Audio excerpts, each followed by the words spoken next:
Le froid n'est pas seulement une question de météo. C'est une sensation qui s'insinue en vous quand vous comprenez que le sol sous vos pieds vient de se dérober. Ce soir-là, à Nantes, la pluie ne tombait pas simplement du ciel. Elle semblait vouloir effacer toute trace de mon existence, de ce que je croyais être ma maison. Je me souviens encore du bruit métallique des fermetures de mes valises, un son sec qui mettait fin à 30 ans de sacrifices et de travail acharné. Alors que je traînais mes affaires vers la porte, je sentais le poids de chaque pas, non pas à cause de la fatigue physique, mais à cause du poids insupportable de l'humiliation. Être mise à la porte par sa propre fille est une douleur qui n'a pas de nom, un vide qui vous coupe le souffle et vous fait douter de chaque sourire, de chaque geste d'affection reçu par le passé. J'étais là, sur le trottoir mouillé, à 60 ans, avec toute ma vie enfermée dans 2 bagages, alors que la porte cochère de l'immeuble se refermait avec un clic définitif, me laissant seule dans l'obscurité de la ville. Je m'appelle Valérie. Pendant toute ma carrière, j'ai été inspectrice du travail. Mon monde était fait de codes, de réglementations rigoureuses et d'une précision presque chirurgicale. J'entrais dans les entreprises, dans les entrepôts et sur les chantiers pour m'assurer que les droits des plus faibles étaient respectés et que tout était aux normes. J'étais celle qu'on ne pouvait pas tromper avec de belles paroles. Je cherchais la faille dans le contrat, l'infraction cachée, l'irrégularité bureaucratique. Cette déformation professionnelle avait fait de moi une femme pragmatique, capable d'analyser les situations avec froideur et logique. Mais, comme cela arrive souvent, j'avais été aveugle précisément entre les murs de ma propre maison. Je n'avais pas vu l'infraction la plus grave, la pourriture qui grandissait dans le cœur de mon gendre et la faiblesse qui rongeait ma fille. Avant d'entrer dans les détails de la manière dont cette inspectrice trahie a trouvé la force de réagir, j'aimerais vous demander de vous arrêter un instant. Si cette histoire touche une corde sensible en vous, ou si vous croyez aussi que la justice doit toujours triompher, je vous invite à vous abonner à la chaîne et à laisser un j'aime sur cette vidéo. Votre participation est essentielle pour que ces histoires de résilience atteignent ceux qui en ont le plus besoin. Et dites-moi dans les commentaires, de quelle ville nous écoutez-vous? Et surtout, avez-vous déjà vécu ou entendu parler d'une situation où la gratitude familiale a disparu de manière aussi brutale? Je lirai chacun de vos mots. Ma descente aux enfers avait commencé des mois auparavant, mais j'avais choisi d'appeler cela de l'adaptation. Après le décès de mon mari, qui m'avait laissé un vide immense, j'avais décidé de vendre notre grande maison familiale. Je voulais être utile. Je voulais être proche de Sandrine, ma fille unique, et l'aider à construire son avenir avec Xavier. J'avais versé chaque centime de la vente pour l'apport de leur appartement dans un quartier chic de Nantes. Je pensais que vivre avec eux serait une joie partagée. Au début, Xavier n'était que sourire et attention. Il m'appelait « Maman Valérie », me remerciait pour l'aide financière. Mais dès que le contrat fut signé et que ma vieille maison ne fut plus qu'un souvenir, son attitude changea radicalement. La nourriture que je cuisinais n'était jamais assez sophistiquée, ma façon de ranger n'était pas assez moderne. Xavier commença à me regarder comme un obstacle, un élément de désordre dans son image de vie parfaite et ambitieuse. Il se considérait comme un grand homme d'affaires, toujours au téléphone, parlant sans cesse d'investissement et d'ascension sociale. Mais moi, avec mon œil d'inspectrice, je voyais que ses costumes étaient un peu trop neufs pour quelqu'un qui travaille vraiment et que ses conversations étaient souvent chargées d'une tension nerveuse qu'il essayait de dissimuler. Ce soir-là, la tension explosa. Nous étions à table, j'avais préparé un repas simple, essayant de maintenir les traditions qui nous avaient toujours unis. Le silence pendant le dîner était si épais qu'on aurait pu le couper au couteau. Xavier posa ses couverts avec une lenteur calculée. Il me fixa droit dans les yeux, avec une expression qui n'était pas de la colère, mais une indifférence glaciale. « Valérie, nous avons beaucoup réfléchi. Cette situation n'est plus tenable, » commença-t-il. Je regardais Sandrine, espérant un signe, mais elle fixait intensément une rayure sur la table. « Nous cherchons à élargir notre réseau social, » continua-t-il. « Et nous avons besoin de transformer ta chambre en un bureau de réception pour mes clients. Nous ne pouvons pas nous permettre d'avoir des bouches en plus à nourrir qui n'apportent rien à la croissance de notre foyer. Tu es un poids, Valérie, un poids émotionnel et logistique. Les mots « bouche en plus » me frappèrent comme un coup de poing, moi qui avais payé pour les murs qui le protégeaient. Moi qui avais renoncé à mon indépendance pour eux. Je me tournai vers Sandrine, les larmes aux yeux. « Sandrine, dis quelque chose, dis-lui que ce n'est pas vrai », murmurai-je. Mais ma fille, l'enfant que j'avais protégé de toutes les tempêtes, ne leva même pas les yeux. « C'est peut-être mieux comme ça, maman », murmura-t-elle d'une voix éteinte. « Xavier a raison, nous sommes trop à l'étroit. Tu as besoin d'un endroit à toi où tu seras plus tranquille. » À ce moment-là, je compris que la fille que j'avais élevée avait disparu, remplacée par une ombre soumise aux caprices d'un homme arrogant. Il n'y eut pas de discussion, pas de place pour les souvenirs ou la pitié. Xavier avait déjà préparé mes valises, entassées dans l'entrée comme des objets encombrants prêts à être évacués. Il me poussa vers la porte sans même me laisser le temps de prendre mon manteau le plus chaud. Je me retrouvai sur le trottoir humide de Nantes, la pluie transperçant mes vêtements légers. Le bruit de la serrure qui se fermait derrière moi fut le son le plus solitaire que j'ai jamais entendu. J'étais seule.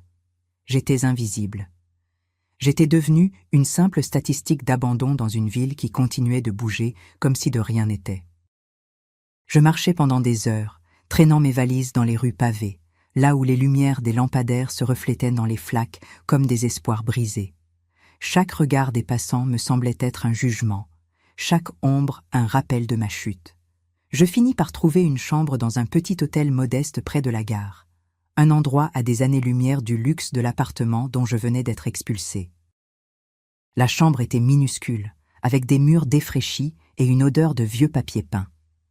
Je m'assis sur le bord du lit, les mains tremblantes et le cœur battant au rythme de la panique et de la douleur. Alors que je tentais de remettre de l'ordre dans mes quelques affaires, ma main toucha un objet rigide au fond de l'une de mes valises. C'était un vieux carnet, relié dans un cuir sombre et usé par le temps. Il appartenait à ma mère. Je ne savais pas pourquoi je l'avais pris avec moi en quittant ma maison de famille. C'était sans doute un instinct, un besoin de garder un lien avec un passé où je me sentais encore aimée. Je l'ouvris avec délicatesse, presque craintive à l'idée de violer l'intimité d'une femme qui avait toujours été si réservée. Ma mère était une femme d'une autre époque, une employée discrète qui avait dédié sa vie au service des autres, mais qui avait toujours conservé une dignité inébranlable. Je commençai à lire. Au début, ce n'étaient que des notes quotidiennes, des recettes, des pensées sur le temps qu'il faisait et sur la fatigue du travail. Mais vers le milieu du carnet, le ton changeait. Les phrases devenaient plus courtes, chargées d'une tension que je reconnus immédiatement. Elle parlait d'un homme influent de Nantes, un propriétaire de chantier naval pour qui elle avait travaillé. Elle décrivait des rencontres furtives, des conversations chuchotées dans des bureaux élégants et, enfin, la révélation qui me glaça le sang. Je n'étais pas la fille de l'homme que j'avais appelé « papa » toute ma vie. J'étais la fille de cet entrepreneur, un homme qui n'avait jamais pu me reconnaître officiellement pour protéger son nom et son héritage légitime. « Valérie ne doit pas savoir », écrivait ma mère d'une écriture tremblante, mais il a promis qu'il ne la laisserait jamais seule. Il a créé quelque chose pour elle, un fonds fiduciaire géré par un notaire de confiance. C'est sa façon de lui demander pardon pour son silence. Il y avait des détails techniques, des numéros de dossier, le nom d'une étude notariale que je connaissais bien à cause de mon ancien travail d'inspectrice, l'étude de Maître Beaumont. Mon cœur fit un bond dans ma poitrine. En tant qu'inspectrice du travail, je savais lire entre les lignes des documents officiels. Je savais que ces chiffres et ces noms n'étaient pas les délires d'une femme âgée, mais des pistes juridiques précises. Cette nuit-là, je ne dormis pas. Je passais les heures à étudier chaque mot de ce carnet, croisant les données avec ma mémoire et mes connaissances des procédures administratives. La colère que je ressentais pour Sandrine et Xavier commença à se transformer en quelque chose d'autre, une détermination froide et calculatrice. Xavier m'avait appelé « bouche en plus ». Il m'avait traité comme un poids inutile parce qu'il ne voyait pas ma valeur financière. Mais ce qu'il s'apprêtait à découvrir c'est que l'inspectrice qui l'avait jeté à la rue venait de trouver la clé d'un coffre-fort dont il ne soupçonnait même pas l'existence. Le lendemain matin, je me présentais à l'étude de maître Beaumont. J'étais fatiguée, mes vêtements étaient encore un peu froissés et mes cheveux en désordre, mais mes yeux étaient ceux d'une femme qui vient de découvrir une vérité capable de renverser le monde. L'étude était située dans un bel immeuble ancien, avec de hauts plafonds et des murs couverts de dossiers qui semblaient contenir les secrets de toute la ville. Maître Beaumont était un homme d'un certain âge, avec un regard qui ne trahissait aucune émotion.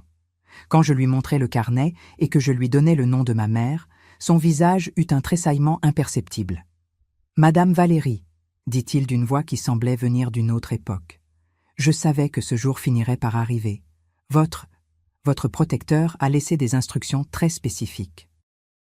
Le fonds est resté intact, investi dans l'immobilier et des titres financiers depuis des décennies. C'est une fortune considérable, madame. Assez pour acheter non seulement une maison, mais des pans entiers de cette ville. » Il me fit asseoir et me montra les états de compte. Des chiffres que je n'avais jamais vus de ma vie, des propriétés dont j'ignorais l'existence.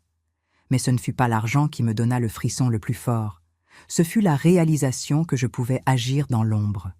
« Je veux que tout cela reste confidentiel », dis-je à maître Beaumont de la voix ferme de l'inspectrice qui planifie une opération de contrôle.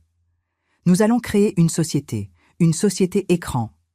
Je veux commencer à investir dans des biens immobiliers très spécifiques. Je savais exactement par où commencer. Xavier, dans son arrogance, m'avait souvent parlé des dettes qu'il accumulait pour maintenir le train de vie luxueux qu'il imposait à Sandrine. Il m'avait dit, en riant, que la copropriété de leur immeuble était en difficulté et que certains appartements faisaient l'objet de saisies. Il ne savait pas qu'il me donnait la carte routière de sa propre ruine. Je quittais l'étude notariale et me dirigeais vers un café élégant de Nantes, un de ces endroits où Xavier aimait se montrer. Je commandai un café et je restais là à regarder les gens passer. Je me sentais comme si je portais une armure invisible. La douleur de la trahison de Sandrine était toujours là, une plaie ouverte qui brûlait à chaque respiration, mais elle était désormais recouverte par une volonté d'acier. Je n'étais plus une victime. J'étais une auditrice qui connaissait parfaitement le terrain. Alors que je retournais vers mon modeste hôtel pour rassembler mes affaires et déménager dans un lieu plus conforme à ma nouvelle réalité, je repassais devant l'immeuble de Sandrine et Xavier. Je vis Xavier sortir du hall avec sa sacoche en cuir et son sourire de façade, saluant un voisin avec une cordialité excessive. Il ne me vit pas. Pour lui, j'avais déjà été effacée, comme un déchet dont on s'est débarrassé. Je ressentis un frisson d'anticipation. Il pensait avoir libéré une pièce. J'allais acheter les fondations mêmes de son existence. La pluie nantaise avait cessé de tomber, laissant place à un air vif et clair. Je regardais vers la Loire, vers les grues qui se découpèrent sur le ciel gris. Ma vie d'inspectrice m'avait appris que chaque structure, aussi solide paraisse-t-elle, a un point faible. Et je venais de trouver le sien. Je n'allais pas crier, je n'allais pas supplier. J'allais utiliser le silence qu'ils m'avaient imposé pour construire une prison de papier et de contrats autour d'eux. Le jeu ne faisait que commencer, et cette fois-ci, c'était moi qui dictais les règles du contrôle. Quitter ce petit hôtel près de la gare de Nantes fut mon premier véritable acte de libération, mais je le fis avec la discrétion d'une femme qui sait que le silence est l'arme la plus tranchante dont on puisse disposer.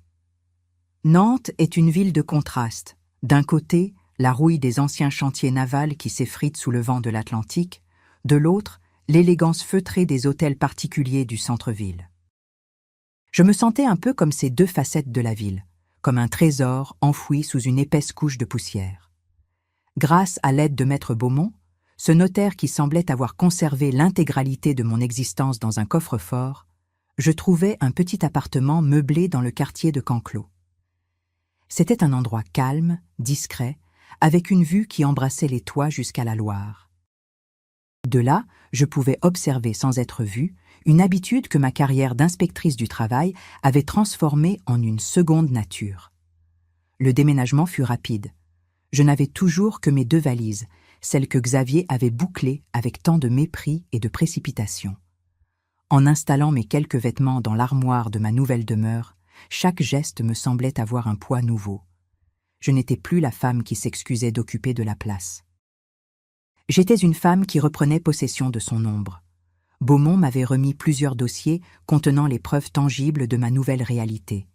Des comptes bancaires qui n'avaient cessé de fructifier, des parts dans des entreprises de logistique liées au port de Saint-Nazaire et, surtout, une liste de propriétés immobilières à faire tourner la tête. Je passais mes premières nuits dans cet appartement sans fermer l'œil, non pas à cause de la douleur, mais à cause du besoin impérieux de comprendre. Je relisais le carnet de ma mère sous la lumière tamisée d'une lampe de chevet, essayant de faire correspondre la femme humble que j'avais connue avec celle qui avait vécu un amour aussi clandestin que puissant. Ma mère avait été une employée discrète, une silhouette presque invisible dans les maisons des riches, et pourtant, elle avait su protéger un secret qui me livrait aujourd'hui un empire. Je ressentais une gratitude immense, mais aussi une pointe d'amertume. Combien de fois l'avais-je vu compter ses pièces pour me permettre de faire des études, alors qu'un notaire, à quelques kilomètres de là, gardait une fortune à mon nom. Mais je comprenais aussi sa crainte. À l'époque, un tel scandale aurait sans doute brisé ma vie avant même qu'elle ne commence. Elle m'avait offert la normalité, et aujourd'hui, au moment où j'en avais le plus besoin, elle m'offrait le pouvoir. Le fonds fiduciaire avait été structuré avec une clairvoyance incroyable. Mon protecteur, cet homme qui était mon père, mais que je n'avais jamais pu appeler ainsi, avait ordonné que le patrimoine ne soit débloqué qu'en cas de nécessité extrême ou atteinte de l'âge de la maturité. Xavier, avec sa cruauté, avait involontairement activé la clause de nécessité. Sans son geste brutal de me mettre à la rue, ces documents seraient peut-être restés à prendre la poussière pendant encore 10 ans. C'était une ironie du sort que je ne pouvais m'empêcher de savourer. Après une semaine d'isolement volontaire, je décidai qu'il était temps d'agir. Je ne pouvais pas rester enfermé à contempler le fleuve. Je devais utiliser mes compétences professionnelles pour comprendre où se trouvaient Sandrine et Xavier, non seulement physiquement, mais surtout financièrement. Je savais que Xavier aimait frimer, et celui qui frime a généralement quelque chose à cacher, surtout dans son bilan comptable. En tant qu'inspectrice du travail, j'avais appris que si l'on veut trouver la faille dans une entreprise, il ne faut pas regarder la salle de réception, mais les registres des fournisseurs et les comptes de résultats. La vie privée n'était pas différente. Je retournais à l'étude de Maître Beaumont. Cette fois, je n'étais plus la femme tremblante et trempée par la pluie, mais la professionnelle que j'avais toujours été. Je portais un tailleur sobre mais d'une coupe parfaite, acheté dans une petite boutique de luxe que Xavier n'aurait jamais eu les moyens de fréquenter. Beaumont m'accueillit avec un hochement de tête approbateur. Il avait compris que je n'étais pas là pour faire la conversation. « Maître, nous devons parler de l'immeuble où vit ma fille, » commençai-je, m'asseyant bien droite devant son bureau en acajou. Je sais que Xavier a toujours agi comme s'il était le maître des lieux, mais je sais aussi qu'ils ont contracté un prêt important. Je veux savoir qui détient la dette de cet édifice. Je veux savoir s'il y a des arriérés fiscaux ou des problèmes de gestion. Beaumont sourit, un sourire mince qui fit plisser ses yeux. Je vois que l'instinct de l'inspectrice est plus vivant que jamais. J'ai pris la liberté de faire quelques recherches préliminaires, connaissant votre façon de travailler. L'immeuble est géré par une société civile immobilière qui traverse une phase de liquidation très complexe. Xavier et Sandrine sont techniquement des locataires avec une option d'achat, mais l'option est devenue caduque car ils n'ont pas honoré les dernières échéances. De plus, il existe plusieurs avis de saisie liés à des travaux de maintenance obligatoires qui n'ont jamais été effectués. Chaque mot résonnait en moi comme une évidence. Voilà la faille. Xavier était un château de cartes qui tentait de résister au vent. Il m'avait mise à la porte en prétendant qu'il ne pouvait plus me nourrir, mais la vérité était qu'il se noyait dans ses propres dettes et qu'il avait besoin de chaque mètre carré pour essayer de générer un revenu ou, à tout le moins, pour cacher son échec à ses créanciers. Sandrine, ma pauvre Sandrine, était restée piégée dans son jeu, acceptant le silence comme monnaie d'échange pour une sécurité qui n'existait déjà plus. Qu'arrive-t-il si quelqu'un décide de racheter l'intégralité de la dette de la société de gestion? demandai-je d'un ton qui n'admettait aucune réplique. Il arrive que ce quelqu'un devienne le propriétaire effectif de l'immeuble et de tous les baux en cours, répondit Beaumont. Et puisque la société est en difficulté, le tribunal accepterait une offre de rachat global très avantageuse pour quelqu'un disposant d'une liquidité immédiate. Et vous, Valérie, vous avez bien plus de liquidité que vous ne pouvez l'imaginer. À ce moment précis, je ressentis une décharge d'adrénaline que je n'avais pas connue depuis des années. Ce n'était pas l'appât du gain, c'était le sens de la justice qui se remettait à couler dans mes veines. Je décidai de créer une société à responsabilité limitée, avec un nom qui ne pourrait pas être relié à moi. Nous l'appelâmes MB Gestion, les initiales de ma mère. Ce serait elle, depuis le passé, qui reprendrait possession de l'avenir. Dans les jours qui suivirent, Beaumont s'occupa de toute la paperasse administrative. Moi, pendant ce temps, je commençais ma surveillance discrète. Je voulais voir de mes propres yeux comment ils vivaient sans moi. Je pris le bus et descendis à quelques centaines de mètres de leur immeuble. Je m'installai dans un petit café de quartier, caché derrière un journal, et j'attendis. Je vis Xavier sortir vers 9 heures du matin. Il marchait avec cette démarche arrogante que je détestais, mais je remarquai que sa voiture, une grosse berline allemande dont il prenait plus soin que de sa propre femme, avait une bosse sur l'aile qui n'avait pas été réparée. C'était un petit détail, mais pour une inspectrice, cela signifiait beaucoup. Un manque de fond ou un désintérêt total pour les apparences qu'il ne pouvait plus maintenir. Peu après, je vis Sandrine. Elle sortit pour faire les courses, traînant un chariot qui semblait trop lourd pour ses frêles épaules. Elle avait le visage marqué, les épaules tombantes. Il n'y avait plus aucune trace de la femme fière qui m'avait regardée être mise à la porte. Elle ressemblait à une prisonnière qui essayait de se souvenir comment on marche à l'air libre. Je ressentis une douleur lancinante dans la poitrine. J'aurais voulu courir vers elle, la serrer dans mes bras, lui dire que tout irait bien. Mais je savais que si je le faisais à ce moment-là, Xavier trouverait le moyen de manipuler la situation à son avantage. Je devais rester dans l'ombre pour qu'elle puisse voir la lumière par elle-même. En l'observant, je me souvins d'une discussion quelques années plus tôt. J'avais tenté de la mettre en garde contre certains investissements risqués que Xavier lui imposait, mais elle m'avait répondu avec dureté. « Maman, toi tu t'occupes de vérifier des fiches de paie et des issues de secours, Xavier s'occupe de la haute finance. Ne t'en mêle pas. » Aujourd'hui, la haute finance de Xavier le menait au bord du gouffre, et moi, la femme des fiches de paie, j'allais devenir son seul recours, même s'il ne le savait pas encore. Je rentrai chez moi et trouvai un message de Beaumont sur mon téléphone. L'offre pour l'acquisition de la dette de l'immeuble avait été acceptée par le mandataire judiciaire. La transaction serait finalisée en moins d'1 mois. Pendant ce laps de temps, j'allais devenir légalement la propriétaire de l'édifice, y compris de l'appartement où Xavier et Sandrine essayèrent de maintenir les apparences. L'étape suivante de mon plan était purement technique. Je savais que, selon les règlements de copropriété et les lois en vigueur, le propriétaire a le droit de réviser les loyers si l'immeuble nécessite des rénovations urgentes ou si les contrats de bail n'ont pas été renouvelés correctement. Et le bail de Xavier était un désastre juridique. Il n'avait jamais été enregistré de manière formelle pour éviter certaines taxes locales, une manœuvre typique de son côté petit malin. Cette arrogance serait sa condamnation. Je passais des heures avec Beaumont à affiner ma stratégie.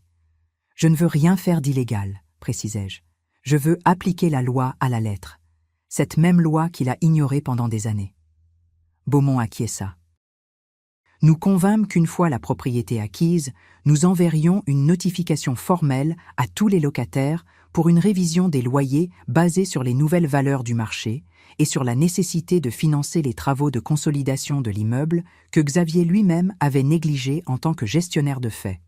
Pour Sandrine et Xavier, la réévaluation ne serait pas une simple augmentation, mais un triplement pur et simple du montant. C'était un chiffre tout à fait conforme au marché immobilier de luxe de ce quartier de Nantes, mais c'était une somme que Xavier, avec ses dettes, ne pourrait jamais assumer. Je voulais qu'il ressente la pression. Je voulais qu'il comprenne ce que signifie avoir la gorge nouée à la fin du mois, cette même sensation qu'il m'avait infligée sur ce trottoir en pensant m'avoir tout enlevé. Mais ce n'était pas qu'une question d'argent.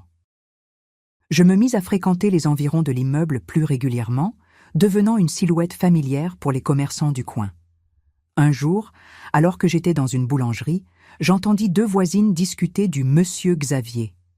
Elles disaient qu'il était toujours nerveux, qu'il criait souvent chez lui et qu'il se plaignait auprès du concierge de service qu'il ne voulait plus payer. « Pauvre femme », disait l'une d'elles, « on dirait qu'elle s'efface. Elle ne salue même plus personne. » Ces paroles furent comme du carburant pour ma détermination. Je ne cherchais pas seulement à donner une leçon à un homme arrogant. J'essayais de sauver ma fille d'une cage qu'elle avait elle-même aidé à construire. Pour y parvenir, je devais être implacable. L'inspectrice en moi savait que parfois, il faut démolir une structure dangereuse pour pouvoir en reconstruire une saine.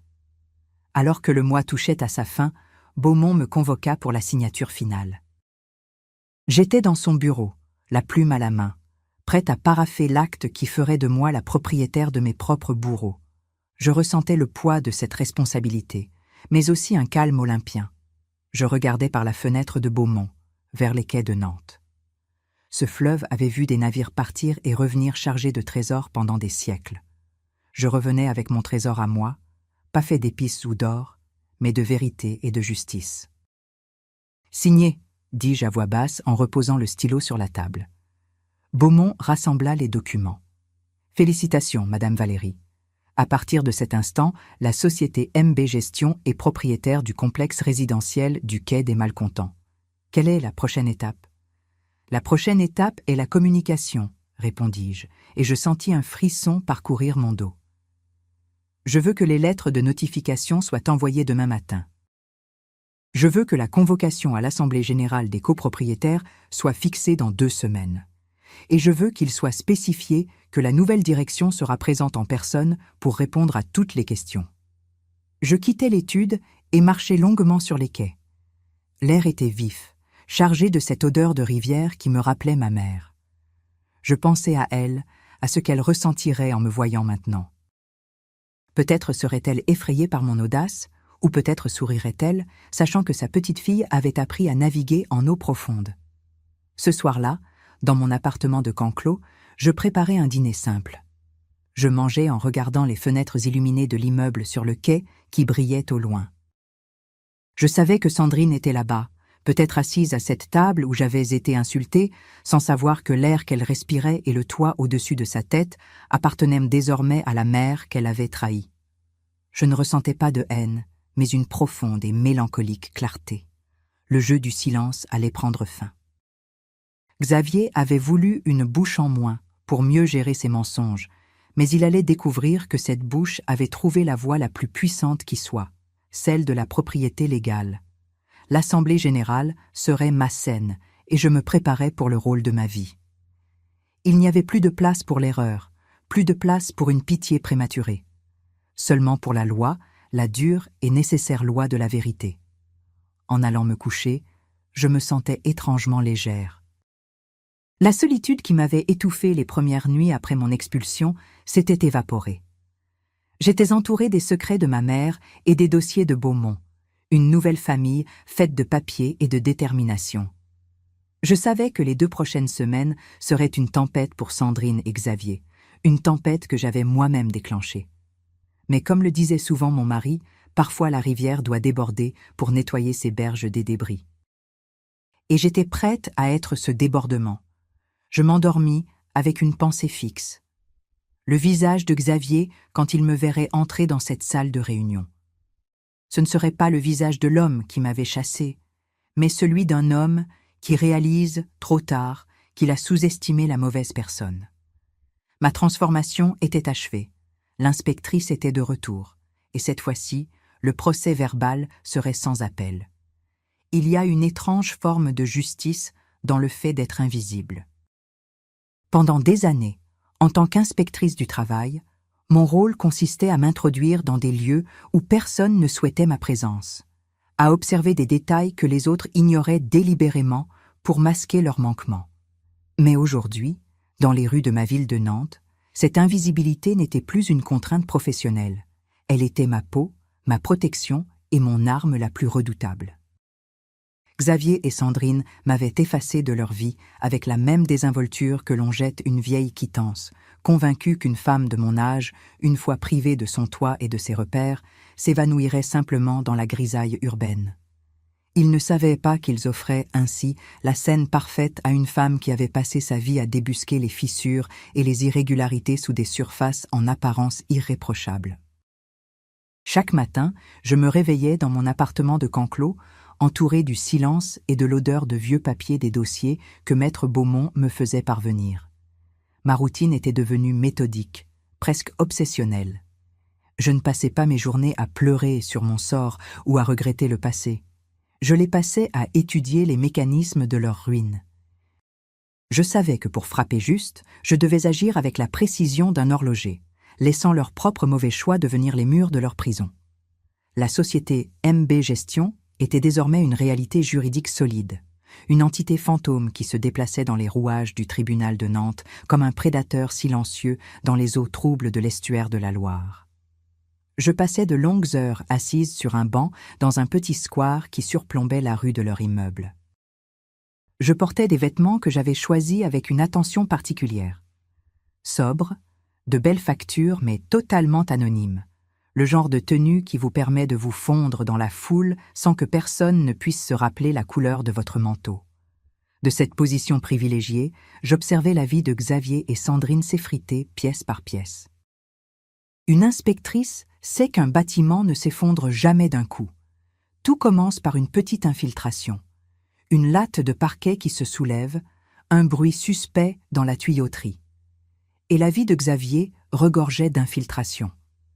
Un mardi après-midi, je vis Xavier sortir du hall d'entrée. Ce n'était plus l'homme arrogant qui m'avait mise à la porte. Ses épaules, autrefois rigides de fierté, semblaient désormais affaissées sous un poids invisible. Il parlait avec véhémence au téléphone, gesticulant avec une rage contenue, et je pus saisir des bribes de sa conversation malgré la distance. Il criait à propos de découverts bancaires, de partenaires qui ne comprenaient pas son génie, de trahison de la part de collaborateurs qu'il avait laissés seuls face à ses échéances.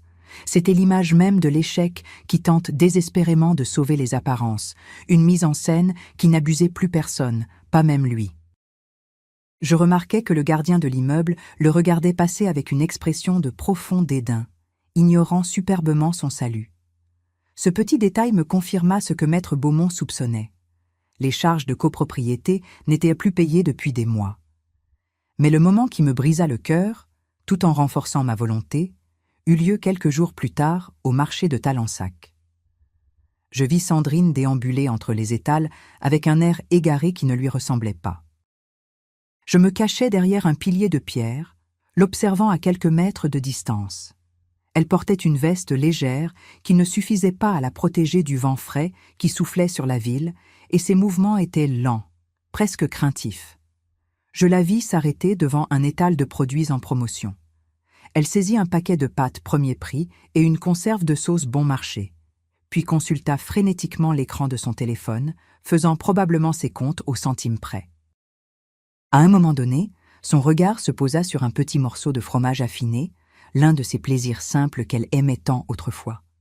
Elle le prit en main, le contempla pendant un instant, qui sembla durer une éternité, puis ses épaules tressaillirent légèrement.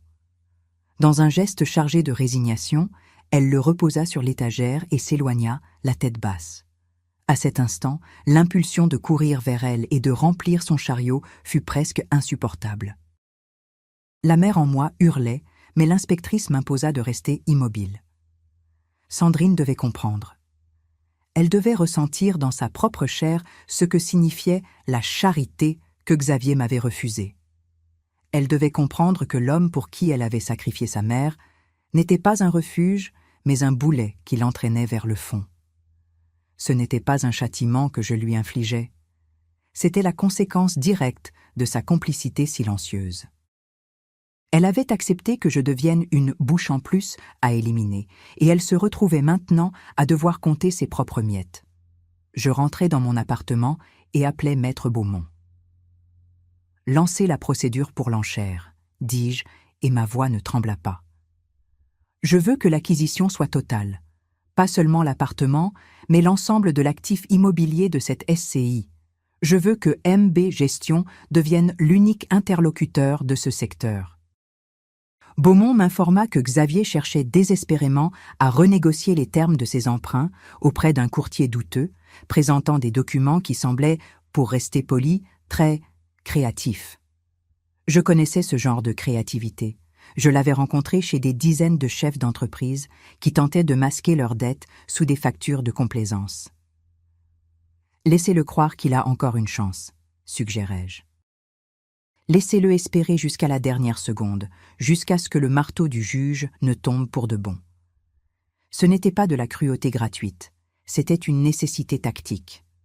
Si Xavier avait soupçonné une attaque frontale de ma part, il aurait pu tenter des manœuvres juridiques pour ralentir le processus. Au lieu de cela, sa propre arrogance le menait droit dans mes filets. Il se croyait l'unique joueur intelligent autour de la table, incapable d'imaginer que la femme qu'il avait chassée puisse posséder les ressources nécessaires pour racheter son propre toit. Les semaines qui suivirent furent un tourbillon de bureaucratie et de surveillance. Grâce à mon ancienne expérience, je réussis à obtenir l'accès à certains rapports techniques concernant l'immeuble.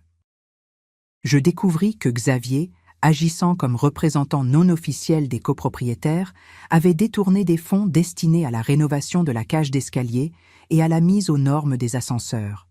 C'était une infraction pénale, mais je n'avais pas l'intention de le dénoncer immédiatement. Je voulais que cette faute reste là, suspendue au-dessus de sa tête, prête à s'abattre au moment où je le déciderais. La bouche, en plus, accumulait des preuves qui pourraient l'envoyer devant un tribunal pour bien plus qu'un simple litige civil. Le jour de l'audience pour la vente forcée fut un moment d'une froideur absolue. Cela se déroula dans une salle austère du palais de justice de Nantes, entre des avocats lassés et des investisseurs indifférents. Xavier n'était pas présent. Il avait envoyé un jeune collaborateur qui semblait pressé d'en finir. Maître Beaumont agissait en mon nom, assis au premier rang, avec son calme habituel. Lorsque vint le tour de l'immeuble du quai des Malcontents, le prix de mise à prix était dérisoire par rapport à la valeur réelle, à cause de l'accumulation de dettes et des litiges juridiques qui grevèrent la propriété. Je vis l'avocat de Xavier faire une offre symbolique, presque nonchalante, persuadé que personne ne serait assez fou pour reprendre un tel dossier. Mais Beaumont leva la main. Puis il la releva encore, et encore. L'avocat de Xavier commença à transpirer, consultant nerveusement sa tablette. Il passa 2 appels rapides, sans doute à un Xavier qui, à l'autre bout du fil, hurlait de ne pas laisser passer l'affaire. Mais il arriva un moment où ils ne purent plus suivre. Le fonds fiduciaire de mon père biologique possédait des réserves qui dépassaient de loin les moyens d'un petit escroc aux abois. « Adjugé à la société MB Gestion », déclara le juge d'un coup sec. Je restai assise au fond de la salle, dans l'ombre, ressentant un frisson de triomphe qui n'avait rien de matériel. Je me moquais des titres de propriété ou des futurs revenus. Ce qui m'importait, c'était que désormais, légalement et irrévocablement, j'étais la maîtresse du toit sous lequel Sandrine dormait. J'étais la propriétaire des murs qui avaient été témoins de mes larmes et de mon expulsion. J'avais transformé le trottoir où il m'avait abandonné en point de départ de ma reconquête. Après l'audience, Beaumont me rejoignit à l'extérieur du tribunal. L'air de Nantes sentait la pluie imminente, mais pour la première fois depuis des mois, je n'avais pas froid. « C'est fait, Valérie. Les clés juridiques sont entre vos mains. La propriété sera officiellement transférée d'ici 10 jours. Quand souhaitons-nous envoyer les notifications aux locataires ? » « Immédiatement, » répondis-je. « Mais je ne veux pas de courrier personnalisé. Je veux qu'ils reçoivent une mise en demeure formelle de MCB Gestion. Informez-les que, suite à la gestion désastreuse de la précédente direction et à la nécessité impérieuse de travaux de structure, le loyer a été réévalué selon les indices actuels du marché pour cette catégorie de standing. Ce qui revient à tripler ce que Xavier et Sandrine paient actuellement, observa Beaumont avec un fin sourire. Précisément. Et précisez qu'aucun délai de grâce ni aucune exception ne seront tolérés, compte tenu des arriérés de charges constatés au détriment de la copropriété. En rentrant chez moi ce soir-là, je me sentais étrangement sereine, mais d'une sérénité implacable. C'était comme si je venais de clôturer une longue inspection et que j'avais enfin signé le procès verbal définitif. Je repassais une dernière fois devant l'immeuble. Il faisait nuit, mais la fenêtre de leur salon était éclairée. Je pouvais imaginer Xavier trinquant avec Sandrine pour avoir réglé l'affaire du tribunal, convaincu qu'il avait réussi une énième entourloupe. Ils ignoraient que le courrier recommandé qui allait pulvériser leur fausse tranquillité était déjà en route. Je rentrai dans mon appartement et ouvris le carnet de ma mère. La vérité a les pieds lents, mais elle arrive toujours à destination, était-il écrit dans un coin de page datant d'il y a bien longtemps. Je caressais la couverture de cuir, ressentant une connexion profonde avec cette femme qui avait tant subi, en silence, pour me permettre d'être ici aujourd'hui. Elle n'avait pas pu se rebeller, mais moi, je le pouvais. J'étais sa voix, sa revanche et sa justice. En préparant une tasse de thé, je réalisais que la phase d'observation était terminée. Je n'avais plus besoin de me cacher derrière les piliers du marché ou sur les bancs des squares. Le temps de l'invisibilité touchait à sa fin. La prochaine fois que je rencontrerais Sandrine et Xavier, ce ne serait pas à une distance de sécurité. Ce serait en les regardant droit dans les yeux, dans une salle de réunion, alors que le château de mensonges de Xavier s'écroulerait sous le poids de ma signature. Je contemplais la ville depuis mes fenêtres de Canclos. Nantes ressemblait à une carte que j'avais enfin appris à déchiffrer correctement. Les lumières des navires sur la Loire scintillaient comme autant de signaux d'espoir. Je savais que Sandrine allait souffrir, et c'était ma seule douleur, mais je savais aussi que c'était le seul moyen de l'arracher à l'emprise de cet homme et de lui rendre sa propre vie. La bouche, en plus, allait prendre la parole, et son écho serait plus puissant que n'importe quelle tempête hivernale. Les préparatifs étaient terminés. Désormais, il n'y avait plus qu'à attendre que le facteur sonne à leur porte. Le jour de l'Assemblée générale se leva avec un ciel de plomb, une de ces matinées nantaises où l'air semble chargé d'une électricité statique palpable. Je me réveillais bien avant que la première lueur ne filtre à travers les persiennes de mon appartement de Canclos. Ce n'était pas l'anxiété qui me tenait éveillée, mais une sorte de lucidité métallique, la même que je ressentais des années plus tôt lorsque je devais mener un contrôle dans une entreprise que je savais être lourdement hors la loi. Je savais que ce jour-là, j'allais apposer la signature définitive sur un procès-verbal qui ne concernait pas seulement des murs, mais ma propre vie et celle de ceux qui avaient tenté de m'effacer. Je me préparais avec une lenteur presque cérémonielle. Je choisis un tailleur gris anthracite à la coupe impeccable, une veste structurée qui me servait d'armure moderne et un chemisier de soie blanche qui reflétait la lumière de manière discrète. Chaque vêtement avait été choisi non pour étaler ma nouvelle richesse, mais pour projeter une autorité naturelle. En tant qu'ancienne inspectrice du travail, je savais que l'autorité ne se crie pas, elle s'incorpore. En me coiffant, mes cheveux désormais impeccables, après des mois de négligence forcée sous le toit de Xavier, je fixai mon image dans le miroir. Je ne cherchais pas la beauté, mais la fermeté. Mes mains ne tremblèrent pas. Je caressai ma sacoche en cuir qui contenait les documents originaux de la société MB Gestion, la preuve irréfutable que la bouche en plus était désormais la maîtresse du destin de tous ceux qui vivaient sur le quai des Malcontents. Avant de partir, je pris un café serré, debout dans ma cuisine, en regardant la ville s'éveiller. Je pensais à ma mère et à sa vie passée à servir dans l'ombre, acceptant les ordres et les silences sans jamais broncher. Elle n'avait jamais eu un moment comme celui que j'allais vivre. Elle avait accumulé des secrets pour me protéger, et j'allais maintenant utiliser ces mêmes secrets pour honorer son sacrifice. Ce n'était pas une vengeance aveugle, c'était la clôture d'un cercle juridique et émotionnel resté ouvert trop longtemps. Je quittais mon appartement en respirant l'air iodé qui remontait de l'estuaire, me sentant enfin actrice d'une intrigue que je ne subissais plus, mais que je dirigeais. J'arrivais à l'immeuble avec 15 minutes d'avance. Je ne passais pas par l'entrée principale, mais restais un instant à observer le bâtiment de l'extérieur.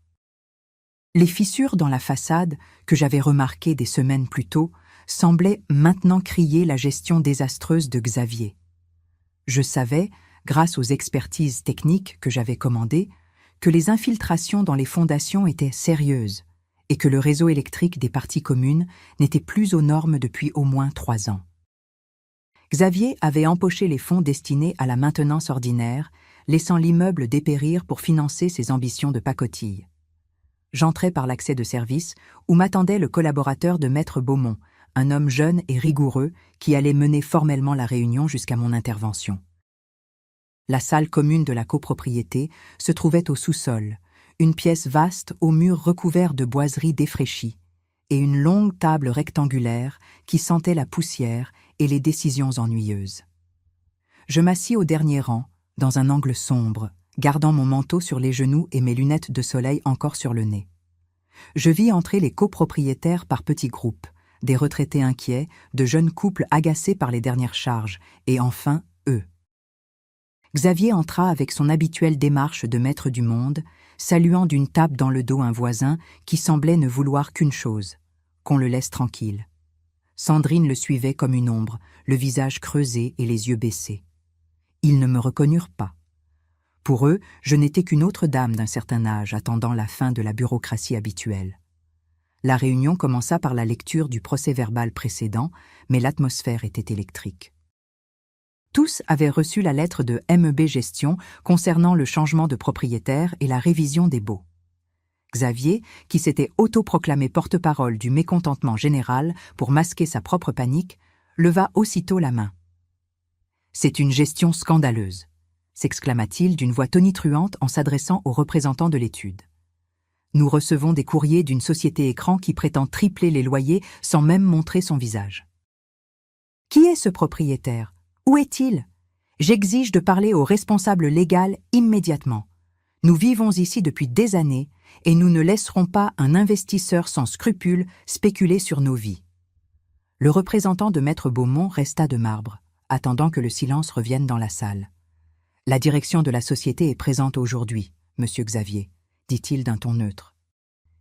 Et elle a expressément demandé à prendre la parole pour illustrer le plan de redressement de l'immeuble et les motivations techniques derrière les nouveaux loyers. À cet instant, je me levai lentement. Je retirai mes lunettes et les posai sur la table, puis je marchai vers le haut de la salle.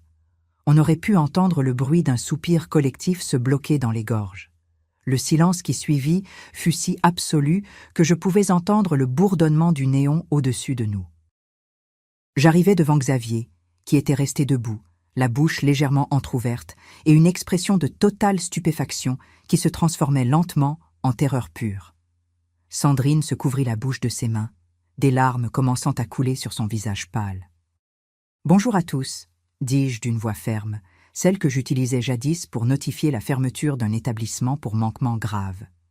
Pour ceux qui ne me reconnaîtraient pas sous cette lumière, je m'appelle Valérie. Et c'est moi qui dirige la société MB Gestion. Je suis la propriétaire de cet immeuble. Xavier tenta de parler, mais sa voix n'était plus qu'un murmure rauque. « Toi ? Mais c'est impossible. Comment as-tu fait ? C'est un tour, une manipulation. » « Aucun tour, Xavier, » répondis-je en ouvrant ma sacoche pour en sortir les documents officiels. « C'est juste la loi, cette loi que tu as cru pouvoir contourner pendant des années. Alors que tu me chassais de chez toi en me traitant de bouche en plus, je ne faisais que reprendre ce qui m'appartenait par droit de naissance et par le mérite d'une vie de travail honnête. Tu as parlé de spéculation ? Parlons donc de celle que tu as pratiquée en détournant les fonds pour la toiture, laissant tes voisins vivre avec l'humidité. Je me tournai vers les autres copropriétaires qui me regardaient avec un mélange de choc et d'un respect soudain. Vous avez été convoqués car MCB Gestion a racheté une dette colossale laissée par la précédente gestion de fait. Les loyers que vous payiez ne couvraient même pas la moitié des frais nécessaires pour rendre cet immeuble sûr.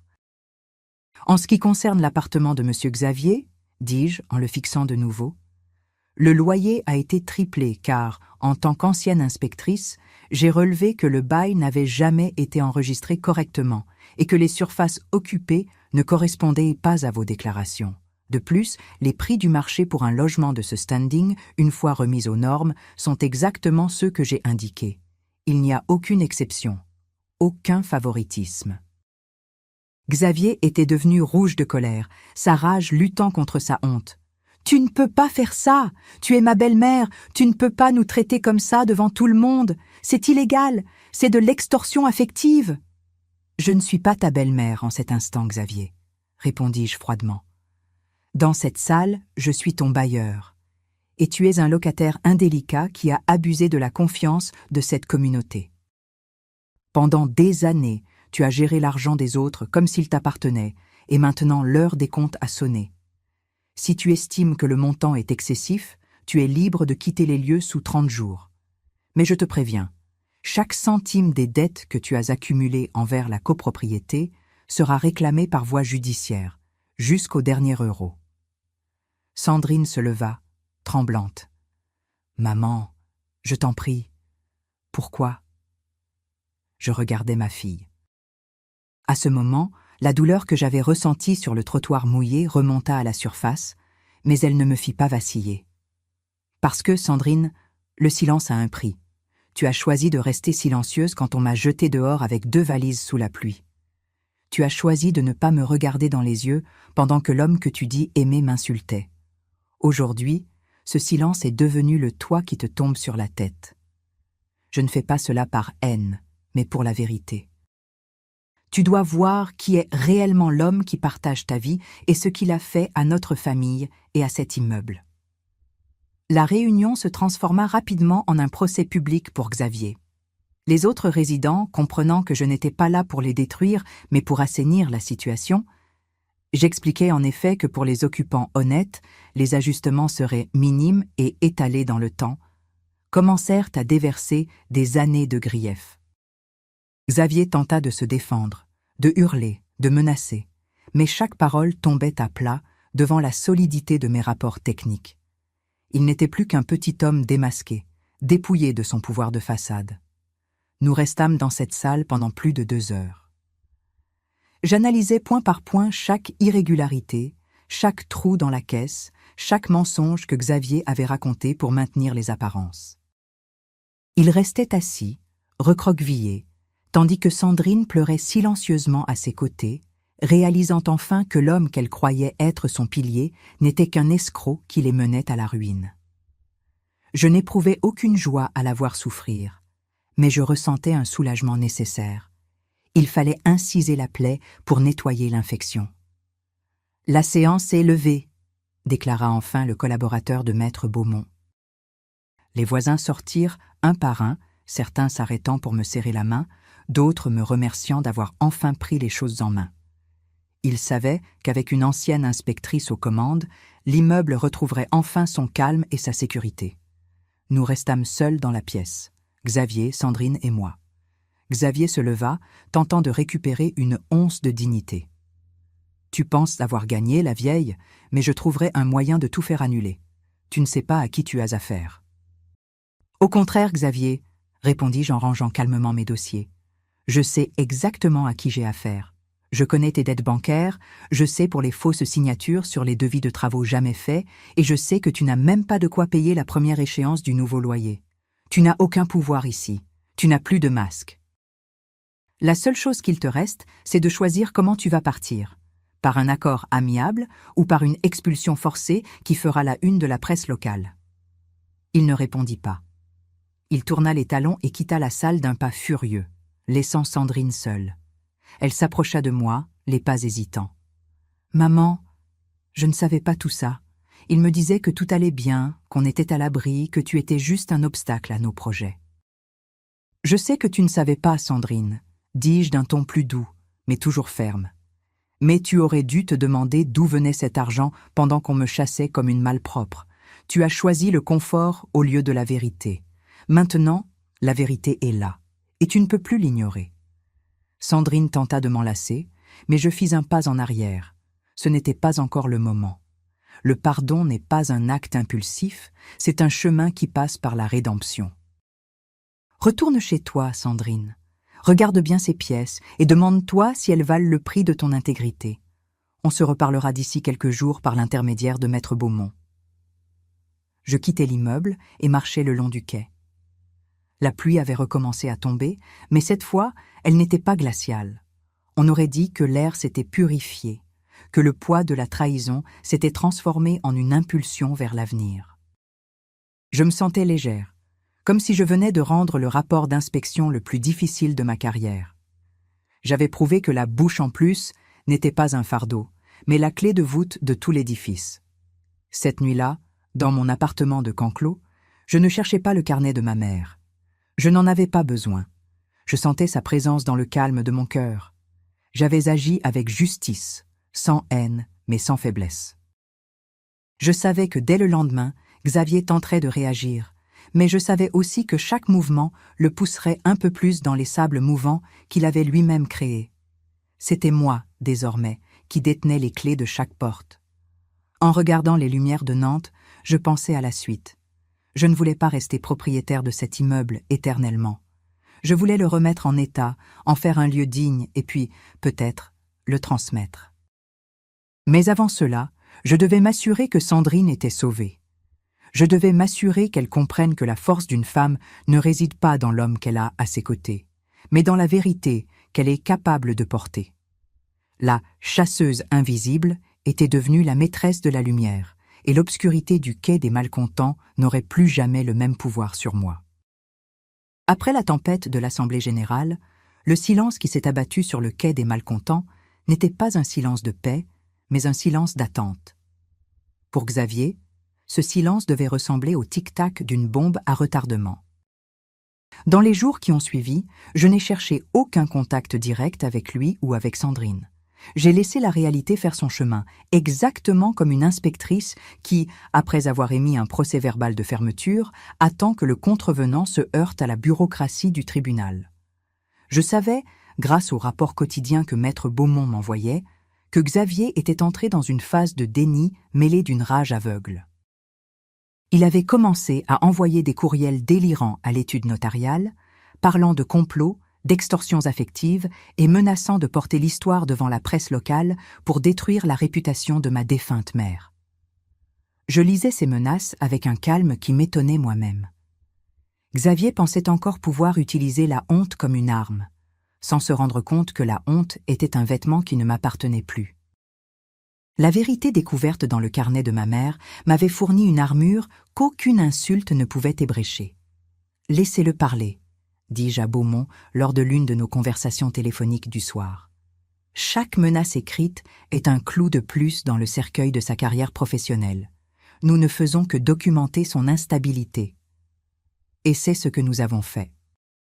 Chaque message, chaque tentative d'intimidation a été archivée, tracée via l'adresse IP et transformée en une preuve accablante pour la future plainte pour harcèlement et diffamation que Beaumont préparait avec une précision chirurgicale.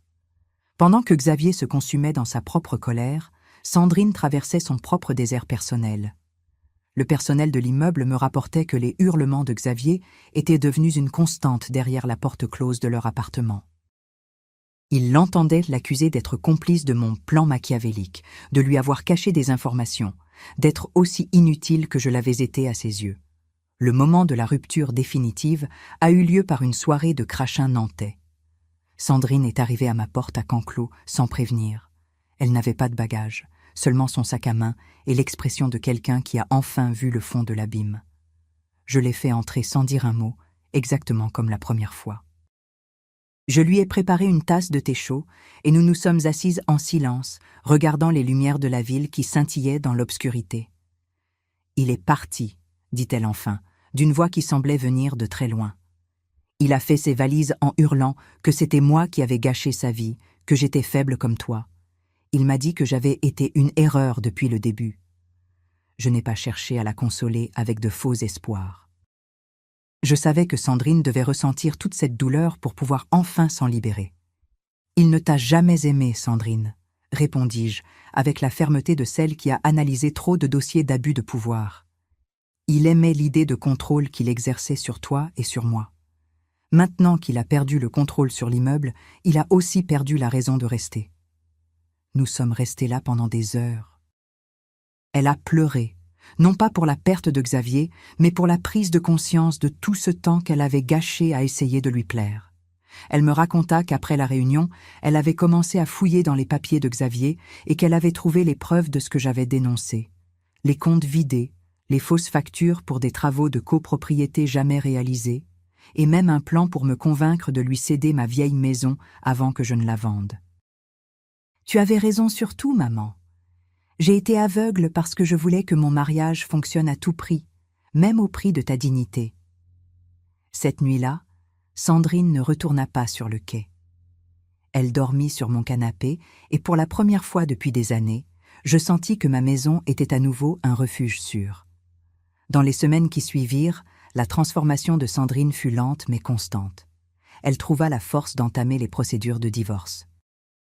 Elle emménagea dans un petit studio proche de son travail, renonçant volontairement à toute prétention sur l'appartement du quai des Malcontents.